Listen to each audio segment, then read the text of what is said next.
Channel healthy DNA. आज की video में हम टीथिंग रेमेडीज के बारे में बात करने वाले हैं।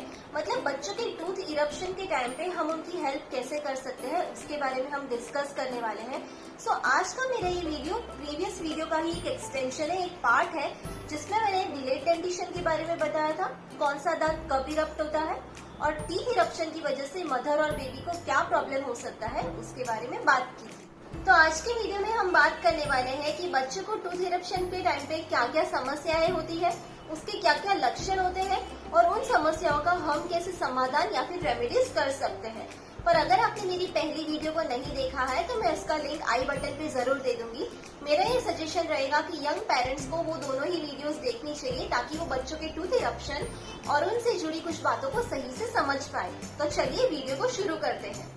तो बहुत सारे पेरेंट्स मुझसे इस बात पे अग्री करेंगे कि जब सब कुछ सही लग रहा होता है, आपको लगता है कि आपका बेबी का एक रूटीन एस्टैब्लिश हो रहा है या फिर आप अपने बेबी की नीड्स को अच्छे से समझ पा रहे हैं, सब कुछ एकदम परफेक्ट लग रहा है, तब एकदम से आपके आसपास की दुनिया मानो कि बदल जाती है। आपका बेबी रात को ज्यादा उठने लगा है, बहुत रोने लगा है, पेट कभी कभी खराब रहता है या फिर उसको हल्का हल्का बुखार भी रहता है। तो ये सारी साइंस मैक्सिमम टाइम्स यही बताती है कि आपके बच्चे का टीथिंग फेज स्टार्ट हो चुका है, उनके दांत निकलने का फेज स्टार्ट हो गया है। और जैसे हमारे साथ होता है कि हमारा जब कोई दांत टूटने वाला होता है तो ओहो कितना दर्द होता है, हम सीधा डेंटिस्ट के पास जाके यही बोलते हैं कि प्लीज इस दांत को जल्दी से निकाल दो, अब ये दर्द बिल्कुल बर्दाश्त नहीं होता है।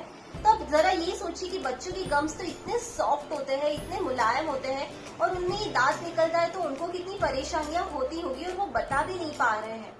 इन शॉर्ट ये जो दांत निकलने का फेज होता है वो सबके लिए ही बहुत पेनफुल होता है, पर अनफॉर्चुनेटली ये ग्रोथ एंड डेवलपमेंट का ही एक पार्ट है। इस टाइम पे आपको कोई भी एलोपैथिक जेल या फिर दवाइयाँ यूज नहीं करनी है क्योंकि ये एक नेचुरल प्रोसेस होता है। और बच्चों के दांत जो सबसे पहले होते हैं वो 6 मंथ्स के आसपास इरप्ट होते हैं। काफी बच्चों में 1 आध महीना लेट या फिर 1 आध महीना जल्दी भी हो सकता है। कुछ बच्चों में 4 से 5 महीने में भी सबसे पहले 2 दांत आने लगते हैं। तो सबसे पहला साइन जिसे हमें पता चलता है कि बच्चों का टीथिंग फेज स्टार्ट हो गया है वो है उनके मुंह में से बहुत ज्यादा लार गिरने लगती है, सलाइवेशन काफी इंक्रीज हो जाता है जिसे हम ड्रूलिंग कहते हैं। बच्चा काफी इरिटेबल रहेगा, मुंह में कुछ न कुछ चबाने की कोशिश करेगा और रात को भी रोते हुए उठेगा।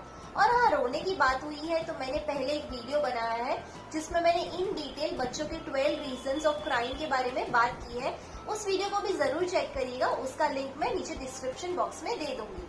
बहुत सारे पेरेंट्स इस टाइम पे ये सोचते हैं कि बच्चों के दांत निकल रहे हैं तो बच्चे को बुखार आ गया है, बच्चों को लूज मोशंस रहने लगे हैं या फिर उनका पेट खराब रहने लगा है। पर असली रीजन इन सब का दांत नहीं होता है। जानते हैं क्यों? होता क्या है इस फेज में कि बच्चे की जब दांत निकल रहे होते हैं तब वो मुंह में उठा के कुछ भी डाल देता है, चाहे वो फिर आपका हाथ हो, कोई भी खिलौना हो या फिर कोई भी चीज हो।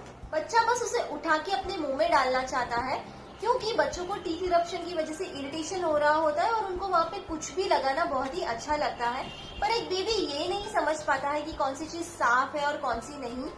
इस टाइम पे पेरेंट्स और केयरटेकर्स की रिस्पॉन्सिबिलिटी सबसे बड़ी हो जाती है कि वो अपने बेबी के आसपास के एरिया को एकदम क्लीन और साफ रखें।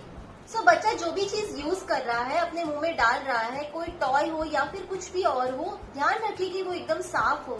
उनके toys on a daily basis उनको सही से वॉश होके वापस मिल जाने चाहिए। इससे उनके पेट में जम्स जाने का चांस ही नहीं रहेगा और ये सारी प्रॉब्लम्स भी उनको नहीं होंगी। ये सारी बीमारियों का लेना देना दांत नहीं है, इन सब प्रॉब्लम्स का लेना देना सफाई है। अच्छा, एक और चीज, पुराने जमाने के लोग ये बोलते हैं कि बच्चों को दांत निकलते टाइम पतली पॉटी आना शुरू हो जाती है और काफी हद तक ये सही है। इसका साइंटिफिक रीजन भी है कि बच्चों को टीथिंग के टाइम पे बहुत ज्यादा सलाइवेशन होता है और काफी सारे सलाइवा को वो अंदर भी ले लेते हैं। उनका जो गैस्ट्रिक एम्पटिंग होता है, क्योंकि उनके इंटेस्टाइन में कुछ खाना तो होता नहीं है तो वो सलाइवा फटाफट से बाहर आ जाता है और इसकी वजह से उनको बार बार पॉटी होती है। टीथिंग से एसोसिएटेड जो पॉटी होती है वो ग्रीन कलर की पतली होती है जिसमें अनडाइजेस्टेड बाइल सॉल्ट्स होते हैं। तो इसे हम डायरिया बिल्कुल नहीं कहते हैं। डायरिया तो सिर्फ और सिर्फ अनहाइजीनिक एनवायरनमेंट की वजह से ही होता है। अब चलिए हम बात करते हैं कि हम बच्चों की हेल्प कैसे कर सकते हैं। हम घर पे ही कुछ होम रेमेडीज ट्राई कर सकते हैं जिससे बच्चों को मैक्सिमम कंफर्ट मिले इस पेनफुल प्रोसेस के दौरान और ये फेज ना तो पेरेंट्स ना ही बेबीज के लिए इतना नाइटमेरिश रहे। सबसे पहली चीज, अपने हाथों को अच्छे से धो लीजिए, साबुन से क्लीन कर लीजिए। उसके बाद अपने बेबी के गम्स पे अच्छे से धीरे धीरे से प्रेस करिए। उससे क्या होगा कि उनकी गम्स जो फूल गए हैं, स्वेल हो गए हैं बिकॉज ऑफ टीथिंग, उनको थोड़ा आराम मिलेगा। पर वापस याद दिलाऊंगी कि अपने हाथों को अच्छे से वॉश करके ही ये प्रोसेस को करिए। दूसरी चीज जो आप कर सकते हैं वो है पानी को बॉईल कर दीजिए, उसको ठंडा करिए और उस पानी को आप 3 से 4 घंटे के लिए फ्रिज में रख दें। बाद में एक साफ कपड़ा लीजिए, एक छोटा सा नैपकिन ले सकते हैं, उस चिल्ड पानी में उसको भिगोइए और एकदम निचोड़ के अपने बेबी की गम्स पे उसको रखिए और हल्का हल्का सा उसे प्रेस करें।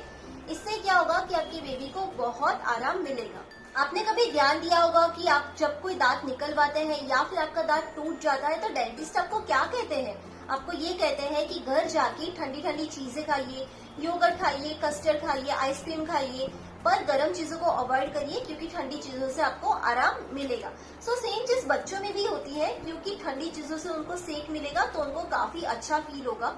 अगली चीज जो आप ट्राई कर सकते हैं अपने बेबी के लिए वो है टीथर्स।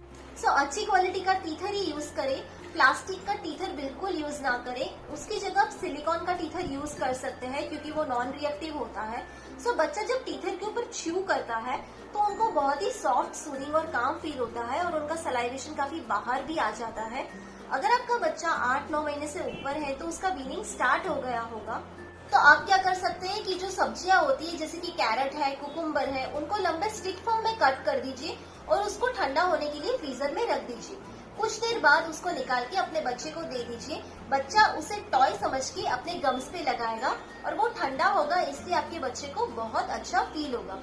हाँ, पर आपको एक और चीज तो हमेशा याद रखनी है कि बच्चे के आसपास का एनवायरनमेंट एकदम क्लीन रखना है, एकदम साफ रखना है, क्योंकि अनक्लीन एनवायरनमेंट की वजह से आपके बच्चे को सेकेंडरी इन्फेक्शन का चांसेस बहुत ज्यादा बढ़ जाता है और इसकी वजह से उसको एब्डोमिनल डिस्कम्फर्ट होगा। तो आप अपने घर में हमेशा ग्राइप वाटर रखें और आपको लगता है कि आपका बच्चा क्रैंकी और इरिटेबल होने लगा है तो आप उसको ग्राइप वाटर दे सकते हैं। पर एक चीज हमेशा याद रखिए कि ग्राइप वाटर आप 6 महीने से ऊपर के बच्चों में ही दे सकते हैं और उसको बेबी के टीथ और गम्स के ऊपर बिल्कुल लगाना नहीं है, जो कि बहुत सारे पेरेंट्स प्रैक्टिस करते हैं क्योंकि उसमें हाई शुगर कंटेंट होता है। तो इसकी वजह से टीथ और अंडरनीथ जो टीथ बर्ड्स होते हैं उनमें डैमेज हो सकता है। फाइनली, अगर आपको इन सब चीजों से भी रेमेडी नहीं मिलती है तो आप पीडियाट्रिशियन को जरूर विजिट करें ताकि वो अप्रोप्रिएट केयर ट्रीटमेंट एडवाइस कर सके। एक और इम्पोर्टेंट क्वेश्चन जो पेरेंट्स के माइंड में होता है कि ब्रशिंग कब शुरू करना चाहिए। सो पहला दांत इरप्ट होते ही ब्रशिंग की प्रैक्टिस को इम्प्लीमेंट करना चाहिए। So 6 to 8 months is ideally the best time to introduce brushing. आप सॉफ्ट ब्रिस्ल्ड टूथब्रश यूज कर सकते हैं या फिर अपने फिंगर पे भी थोड़ा सा पेस्ट लेके अपने बच्चे की टीथ को क्लीन कर सकते हैं। इससे बच्चों के टीथ भी क्लीन रहेंगे और बच्चों की ओरल हाइजीन की प्रैक्टिस भी शुरू हो जाएगी। सो मैंने टीथिंग से रिलेटेड ऑलमोस्ट सारी क्वेरीज को सॉल्व किया है। इसके अलावा भी आपको कोई क्वेश्चंस और क्वेरीज हो तो आप मुझे कमेंट सेक्शन में लिखकर जरूर बता सकते हैं। वीडियो को पूरा देखने के लिए थैंक यू। अगर आपको ये वीडियो पसंद आया हो तो इसे जरूर लाइक कीजिए और न्यू पेरेंट्स के साथ भी इसे शेयर कीजिए। अगर आपने मेरी चैनल को अब तक सब्सक्राइब ना किया हो तो जरूर कर दीजिए और ऐसे इंटरेस्टिंग हेल्थ रिलेटेड वीडियोस देखने के लिए stay tune to healthy DNA.